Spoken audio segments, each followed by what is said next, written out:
Chapter 6. Etched in Stone. Find the garden, where the roses bloom under the moonlight. Joshua thought to himself. Roses.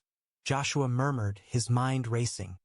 His heart pounded in his chest as he clutched the locket tightly. Clara's safety depended on solving this riddle quickly. He stood up, scanning the area and attempting to piece things together. The words under the moonlight tugged at a memory. The yearly charity event that featured a moonlit garden tour in town, highlighting local gardens known for their floral displays. He could almost see the maps they used to hand out, outlining the most spectacular spots for romantic evening strolls. There was one garden in particular that stood out in his memory, Whispering Roses. It was renowned in the community for its breathtaking roses that seemed to glow under the light of the moon, drawing in visitors from all around, captivated by how the roses seemed to bloom bigger and brighter during a full moon. With renewed determination, Joshua knew he had to get there. He took off down the street, weaving through the town as his mind raced with each step. The adrenaline surged through him, blending excitement and fear as he felt the weight of time pressing upon him. Clara needed him. Meanwhile, in her dark confines, Clara sat on the cold, hard floor, her wrists shackled to the wall. The metal bit into her skin, a constant reminder of her captivity. She closed her eyes for a moment, trying to shut out her surroundings.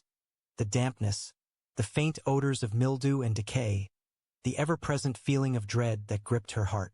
But as she inhaled, all she could taste was fear. What am I doing here? The question ricocheted through her mind, a relentless drumbeat in the silence. She had never imagined her life would lead to this. A dark room, chains clinking softly with her every movement, and the weight of helplessness wrapping around her like a suffocating shroud. Joshua. His name brought a surge of warmth to her heart, even in the depths of despair. She remembered his laughter, the way his eyes sparkled with kindness. He had always been there for her, a pillar of strength, and now, she longed for his presence more than ever. Please, find me. But the thought also twisted in her gut. She didn't want him to risk himself for her sake. What if he failed? What if he got hurt because of her? Her thoughts spiraled into chaos. What if he doesn't come? The fear was overwhelming, clawing at her insides.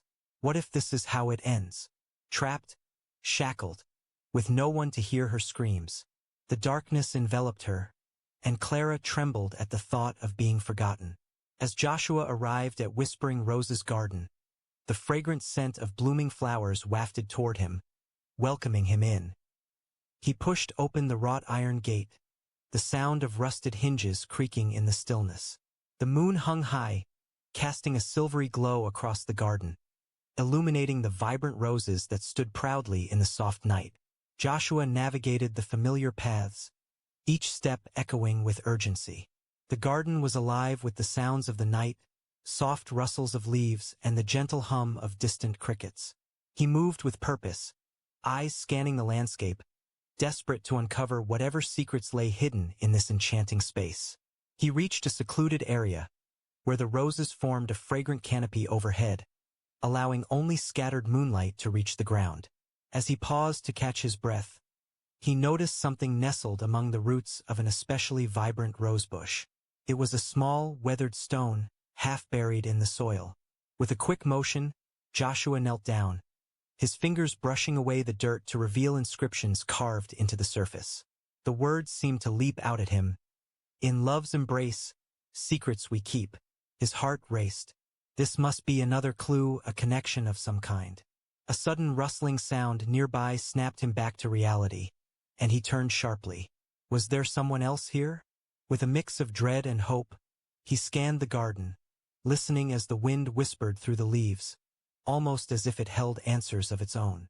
Clara? He called out, his voice cutting through the stillness of the night. Silence met his call and his heart sank. Taking a deep breath, he forced himself to push aside the growing anxiety. The night was thick with shadows and secrets, but he had to move forward. There were more answers waiting to be discovered, and he was determined to find them before it was too late.